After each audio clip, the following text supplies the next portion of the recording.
அப்போ இந்த மாதிரி குடிதாங்கியில் பிரச்சனை வந்தோன்னே சொல்கிறாங்க. நான் தான் ஃபஸ்ட்டு அந்த ஊருக்கு போகிறேன். ரஞ்சித்னு ஒரு தோழர், தலித் தோழர் வந்து பாமகவில் இருந்தார். அவர் தான் சொல்கிறாரு. நான் இங்கே போகிறேன்.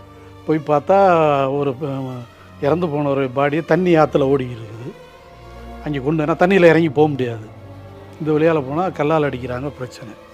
அப்போ நான் டாக்டர்கிட்ட சொல்கிறேன். அப்புறம் டாக்டர் என்ன சொல்கிறாரு, இது மாதிரி இனிமேல் யார் இறந்து போனால் எனக்கு சொல்லு, நான் இங்கே வர்றேன் அப்படின்னு சொல்கிறாரு. அதே மாதிரி இன்னொருத்தர், அது ஒரு நாள் பக்ரீத் அன்னைக்கு. நான் பக்ரீத்துங்கிறதுனால எனக்கு நல்லா ஞாபகம் எனக்கு இருக்குது. ஆனால் அது இறந்து போயிட்டாருன்னு தகவல் வருது எனக்கு. நான் உடனே டாக்டருக்கு சொல்கிறேன். நீ முதல்ல போயிருங்கிறார். நான் போயிடுறேன். அவர் வந்துடுறாரு. வந்து அந்த இறந்து போனோடைய பிணத்தை அவரே சுமந்துக்கிட்டு வர்றாரு. கல்லால் அடிக்கிறாங்க அந்த வன்னியர்கள்லாம். இவரை அடிக்கிறாங்க. ஆமாம், இவரை. Okay okay. இவரே கல்லால் அடி. இவர் வந்துட்டாரு, சரி ஓகே, நம்ம அப்படிலாம் இல்லை கல்லால் அடிக்கிறாங்க. அது பிரச்சனையாகி இவரே சுமந்துக்கிட்டு போயிடுறாரு.